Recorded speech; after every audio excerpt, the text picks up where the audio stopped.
Bonjour à tous, c'est JM et aujourd'hui je vais vous montrer comment modifier l'icône d'une application.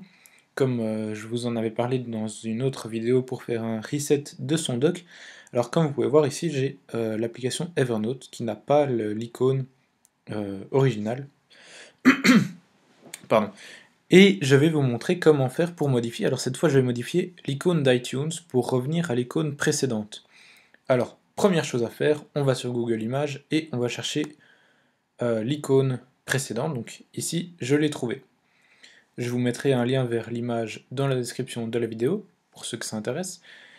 Vous pouvez également trouver d'autres icônes différentes, peu importe, vous prenez un fichier. Alors moi ce que je conseille c'est de trouver un fichier .png, ça marchera aussi avec .jpg ou GIF ou d'autres formats, mais le format PNG est préférable pour des icônes au niveau qualité.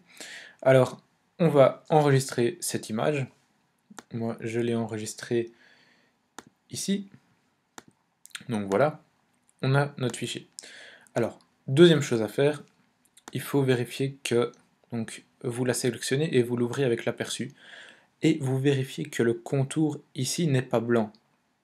Je veux dire par là que ce ne soit pas ici un carré blanc avec la fenêtre qui est grise. On va dire qu'elle est grise, même si c'est un peu contrasté comme ça. Alors je vais agrandir pour bien expliquer. Donc il est possible que vous tombiez sur une image qui est carrée, comme, ou en tout cas rectangulaire, comme la plupart des images, et que ce soit blanc. Alors pourquoi est-ce qu'il faut éviter ce genre d'image?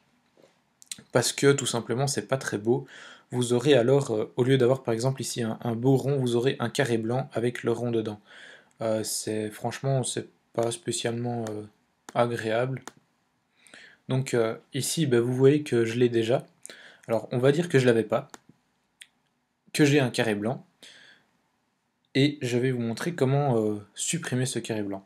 Alors il vous faut un éditeur d'images. Alors moi je vais utiliser Pixelmator, qui est malheureusement payant, mais qui est très très bon. Je ne sais pas, franchement de tête comme ça, je ne saurais pas vous dire quels autres logiciels gratuits vous permettent de faire ça aussi. Je ferai une recherche et je mettrai ça dans la description de la vidéo quand je trouve. En attendant, s'il y en a parmi vous qui connaissent des logiciels, comme Seashore, mais je sais pas s'il le fait ou pas, euh, LifeQuarks, des trucs comme ça, je sais pas s'ils le font. En tout cas, Pixelmator le fait. Soit, donc je vais le faire avec Pixelmator. On ouvre ça, on va faire ouvrir image existante. Soit dit en passant, je vous conseille vraiment ce logiciel qui est super bien fait. Hop, je vais aller chercher mon image qui est ici. Je l'ouvre. Voilà. Ce que je vais faire, c'est que je vais carrément remplir le fond pour vous montrer. Donc, je vais vite fait sélectionner ça. Voilà, donc vous aurez un truc du style, bon, même si c'est pas encore bien fait, un truc comme ça. On va dire que c'est comme ça. Donc vous voyez, si vous avez ça comme icône, bah, vous aurez ce carré blanc dans l'icône, c'est ça qui est pas terrible. Alors ce qu'on va faire, c'est qu'on va choisir la gomme magique, qui est ici, vous avez la gomme normale, ici, la gomme outil.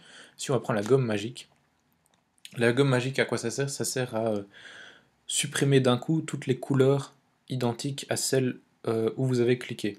Donc moi je clique simplement ici, voilà. Si ça retire pas directement tout le blanc, vous cliquez, vous laissez cliquer et vous déplacez légèrement jusqu'à ce qu'il supprime tout.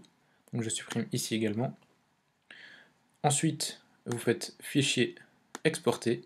Alors là, ce qui est bien, c'est que même si vous avez téléchargé un fichier JPEG, GIF ou quoi, vous pouvez l'exporter en PNG, je vous le conseille. Vous faites suivant, hop, vous choisissez l'endroit où vous voulez le mettre. Bon, moi je vais pas le faire vu que je l'ai déjà. Et donc vous faites ça, vous installez. Alors ça, je quitte. Alors, maintenant ce qu'on va faire, c'est qu'on va double-cliquer sur l'image pour l'ouvrir avec aperçu, qui met peut-être un peu de temps à se charger parce que j'avais ouvert plein de fichiers récemment. Oui, voilà. Alors bon, c'est pas encore spécialement bien fait, mais de toute façon ça sera en petit, donc ça se verra pas spécialement. Au pire, vous l'améliorez encore via Pixelmator ou autre. On va faire commande A pour tout sélectionner. Vous pouvez également faire édition tout sélectionner, ça revient même. Ensuite, copier, commande C. et on ferme. Ensuite, on se rend dans le menu Applications, et là, on va chercher l'application iTunes. Alors, je fais tout ça pour iTunes. Si vous faites ça pour un autre logiciel, mettons iPhoto, vous allez trouver une image pour iPhoto, ça revient en main. Vous supprimez le carré blanc qui est autour, et vous faites la suite de la manipulation avec iPhoto. Donc ici, moi, je fais avec iTunes. Je sélectionne iTunes, je fais un clic droit dessus, ou je clique avec deux doigts, c'est la même chose, et on va faire lire les informations. Voilà, ici on sélectionne l'icône, et on fait commande V. Alors, il va vous demander votre mot de passe, vous mettez votre mot de passe, ok, et bingo, on a notre, notre iTunes qui est modifié. Alors, si je me rends dans le Launchpad, où est-ce qu'il est mon iTunes? Pam, pam, pam. Tiens, ah ouais, il est ici. Donc vous voyez que c'est modifié aussi.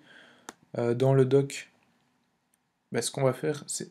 Alors vous pouvez faire une commande terminale qui est kill all doc. Je vais vous la montrer.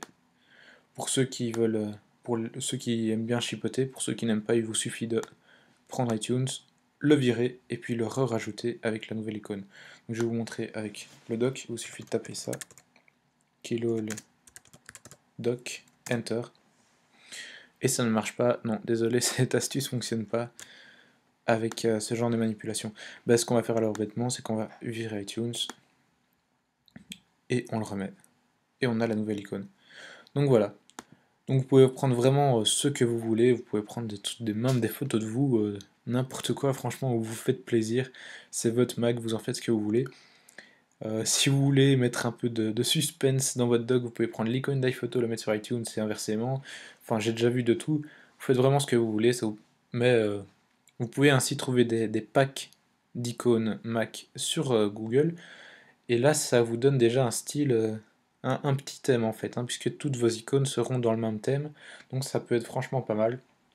Donc voilà, maintenant que vous savez faire ça, libre à vous de customiser d'une manière ou d'une autre votre Mac. Donc voilà, c'est tout pour cette vidéo et on se retrouve très bientôt pour une prochaine, peut-être également pour la customisation si ça vous intéresse.